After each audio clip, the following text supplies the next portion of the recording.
Hello guys, pag-usapan lang natin ang lihim ng Katniel. Bistado na. Nagkikita ng palihim ang Katniel, 99.9%. Ayon ito guys kay Sian Gasa. Yan kasi guys ang impormasyon na kumakalat ngayon sa social media. Tandaan ninyo, si Sian Gasa ay nakatulong umano sa lahat ng impormasyon noon kung bakit magpo-post si Catherine Bernardo. Ganito ang nangyari. Last 2023, November 29 ng madaling araw, nag-live umano si Sian Gasa sa kanyang Facebook account. At siyempre, ang lahat ng mga manonood ay nag-iintay sa kanyang lihim na ibubunyag patungkol umano sa Katniel, kung bakit nga naman sila nagkakalabuhan.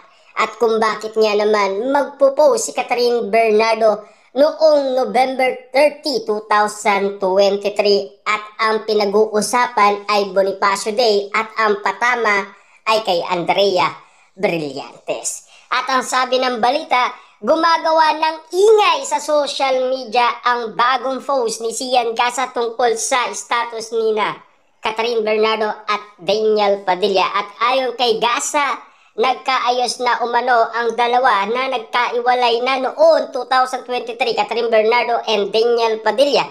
Nagkaayos na, say ni Gasa. Sabi pa ni Gasa, inaalam pa niya kung nagkabalikan na nga ba ang Katniel. Yan kasi guys ang lihim na binunyag umano ni Sian Gasa sa lahat ng tao. Pero ayon naman sa kanya guys, kino-confirm niya pa daw kung nagkaayos na. Pero meron siyang nabanggit na 99.9%. Ibig sabihin, confirm na nga ba talaga na nagkaayos na at nagkabalikan na ang dating nagkaiwalay na magkasintaan na sina Daniel Padilla at Catherine Bernardo.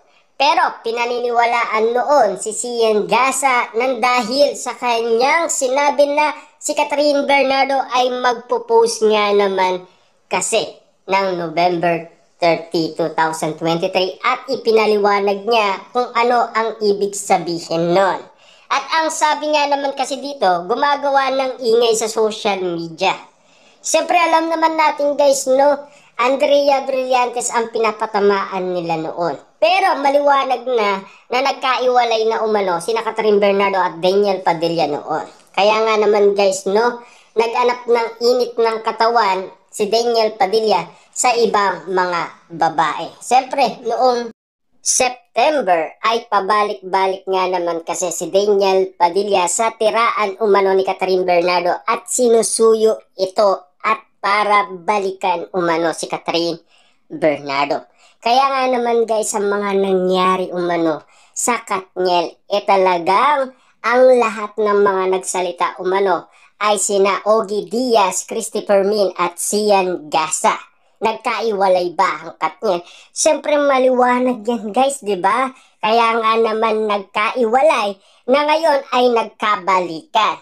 Diba? Sila rin naman guys ang nag-inform sa atin at sila din ang nag-inform na nagkabalikan na daw ang Katniel. Atin na lang muna at wag na lang sana makalabas hanggat kinukonfirma pa natin kung sila ba ay magjowa na ulit. Salamat, please respect their privacy. Yan kasi guys ang sinasabi noon ni Sian Gasa sa kanyang live sa kanyang Facebook ngayong 2025. Makalipas nga naman kasi guys ang dekada na umabot nga naman sila ng 11 years hanggang ngayon ay hindi pa rin nila nakakalimutan umano ang kanilang pagmamahalan sa isa't isa. Hanggang ngayon guys no, nilinaw ni Ogie Diaz na gusto pa rin ni Catherine Bernardo si Daniel Padilla. At ganun din naman guys ang sabi umano ni Christopher Min. Kasi ang gusto daw talaga ni Catherine Bernardo ay si Daniel Padilla. At ganun din naman guys ang nilinaw sa atin ni Sian Gasa na nagkaayos na at nagkabalikan na daw ang Katniel. Siyempre, noon pa man guys, tinawag ng fake news si Ogie Diaz dahil sinabi niya na nagkaiwalay na daw ang Katniel. Diba? At siyempre, ganun din naman guys ang nangyari. Nagkatotoo talaga na nagkaiwalay. Kapag sila ang nagsalita na nagkaayos na ang Katniel, siyempre 99.9% sure na yan sa kanila. Ibig sabihin lang yan guys, no? Patunay lang yan kung bakit nga naman noon kumalat ang iwalayan. Siyempre, Ogie Diaz yan eh. Nag-inform sa atin, Ogie Diaz, Christopher Min, Sian Gasa. Noon, last 2023, kung bakit nga naman meron nagkaiwalay. Kaya nga naman guys, no, yung informasyon nila ngayon, nagkabalikan naman. Diba? Siyempre, tignan na lang natin kung talagang may katotohanan. Pero yun noon, may katotohanan. Tignan nyo naman guys, ang ABS-CBN, tinawag na fake news peddler si Ogie Diaz. At ganun din naman guys, ang Katniel fans, tinawag din na fake news si Ogie Diaz. Pero nagkatotoo ba ang iwalayan? Yes, nagkatotoo. Kita nyo naman guys, nagkaiwalay ang Katniel. Na ngayon ay sinasabing nagkaayos na daw sila. Sana balikan ninyo ang mga nangyari sa Katniel. At lalong-lalo na kung sino ang nag-inform sa atin kung bakit nga naman sila nagkaiwalay. At karagdagan detalye, si Sian Gasa. Siyempre, updated tayo sa lahat ng mga issue.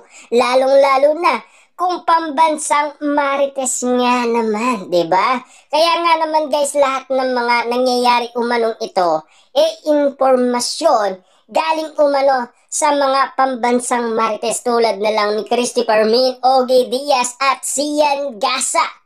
Siyempre, hindi natin makakalimutan na sila ang nagsalita na nagkaiwalay ang Katniel. Na ngayon, ang sinasabi naman nila, nagkaayos na daw ang Katniel. 99.9%.